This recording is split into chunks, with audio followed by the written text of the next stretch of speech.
With a decidedly mixed legacy, many people bringing up his handling of the why am I forgetting his name? The Mueller report. Robert Mueller report there on the president's involvement with Russian efforts to skew the election. Election hijinks, I think. Yes, I think everyone knows exactly what we're talking about. Doesn't it feel so long ago and in all actuality? It does. That's right. It certainly does. But things that happened in January feel like decades ago. It's just incredible. Yeah, our sense of time has really been warped by the ongoing pandemic, which is something that our friends and listeners are continuing to talk about. Lots of attention focus on the upcoming vaccine, the distribution beginning in Texas, a real historic moment. People really interested to see when this will be opened up to the public via Facebook. Jerry Hart says optimistically he hopes that about 60% of the population will be vaccinated by this time next year, but predicts a huge portion of people may refuse that vaccination. We have heard some people's concerns about it, but I keep hearkening back to what we heard, I think it was late last week when we heard from Dr. Peter Hotez on Bonnie Petrie's segment for our show, where he said that, the reason this came along so quickly is because this is the novel coronavirus, but we've done so much work on similar viruses like SARS that all this, we're basically standing on the shoulders of all that research that came before, and that's why they were able to expedite this vaccine so quickly. Really interesting remarks there. And a fun cows, With a very big human toll, David. Sorry to cut you off, but a heart-wrenching comment, really, here from Matthew Verkamp. We heard about the situation in Lubbock on the show yesterday. He says that his father was in the hospital there in Lubbock and had to go home pretty early because the staff was so overtaxed and they could only do so much. So our wishes for a good recovery there, obviously. Absolutely. We're out of time for the big broadcast, but keep up with the news 24/7 at TexasStandard.org. Philanthropic support for Texas Standard comes from Casey and Scott O'Hare, the Winkler Family Foundation, Lynn Dobson and Greg Wooldridge, Adrian Killam, and the George Huntington family.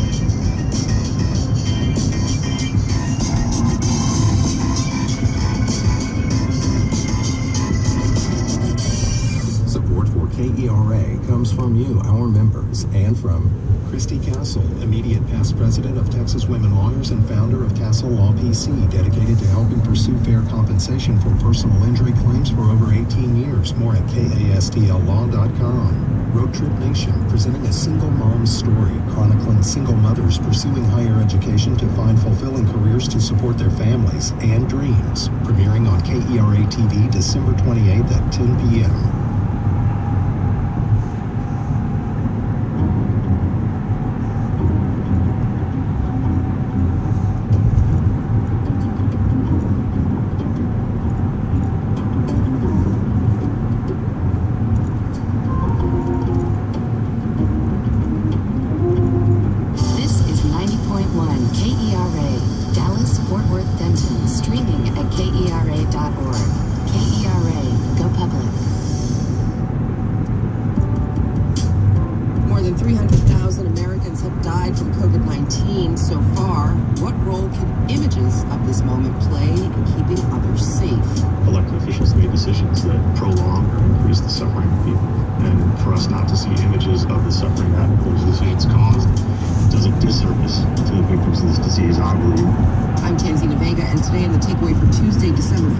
Images of a pandemic and how to use them for the public good. Also on the show, how state and local governments are and should communicate with Americans about the rollout of the vaccine. We haven't received any word yet on who will be the first ones to receive the vaccine, on how it will be distributed. I am currently a teacher, so it looks like I will be in a category 1B to get the vaccine. The Takeaway will be right back after these headlines.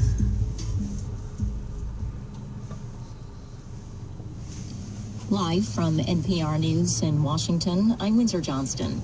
The Food and Drug Administration has released its evaluation of a second vaccine for the coronavirus. It's produced by American drug maker Moderna. As NPR's Joe Palca reports, the agency is expected to authorize the shots for emergency use in the U.S., as it did previously for Pfizer's vaccine. The Moderna vaccine is very similar to the one made by Pfizer and BioNTech, and they show similar abilities to prevent COVID-19. In studies involving tens of thousands of volunteers, both prevented COVID illness more than 90% of the time. The Moderna vaccine also appears safe, although like the Pfizer-BioNTech vaccine, people receiving it reported temporary side effects, such as pain at the injection site, fever, and fatigue. If granted emergency use authorization, Moderna says it's ready to ship 20 million doses of the vaccine by the end of the year. Joe Palca, NPR News. Senate Majority Leader Mitch McConnell is extending his congratulations to President-elect Joe Biden and Vice President-elect Kamala Harris, marking the first time he's directly acknowledged their victory. McConnell's remarks come a day after the Electoral College officially affirmed the outcome of last month's election.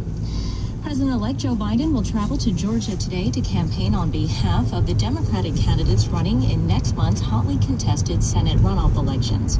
NPR's Giles Snyder reports the outcome of the races will determine whether Republicans keep control of the Senate.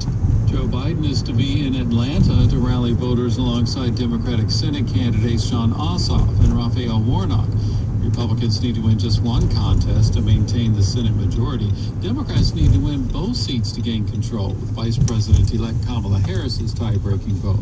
Biden is traveling to Georgia on the second day of early voting in the January 5th runoff elections. NPR's Giles Snyder reporting. Voter turnout in the 2020 presidential election was at its highest rate in more than a century. Still, about 80 million Americans chose not to vote. NPR's Domenico Montanaro reports that's according to a new survey from NPR, the Medill School of Journalism, and Ipsos. The survey of 1,100 non-voters found they're disengaged, disaffected, and don't believe politics can make a difference in their lives. They're more likely to be Latino, they're younger than voters overall, make less money, and have lower levels of education. They had lots of reasons for not voting, including not being registered to vote, not being interested in politics, and feeling like their vote would not make a difference. One reason they did not cite as a major reason, though, difficulty in voting. 3/4 said they think it's at least somewhat easy to vote. Domenico Montanaro, NPR News, Washington.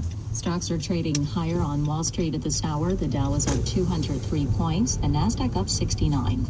This is NPR News.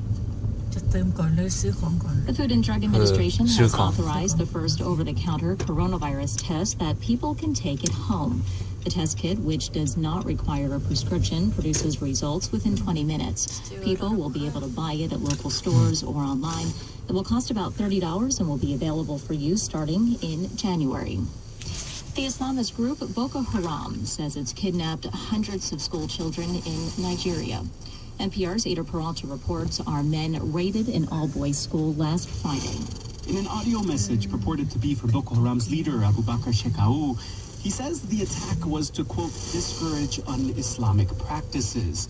In the Hausa language, Boko Haram means Western education is forbidden. And back in 2014, the jihadist group abducted almost 300 schoolgirls, of which about 100 are still missing.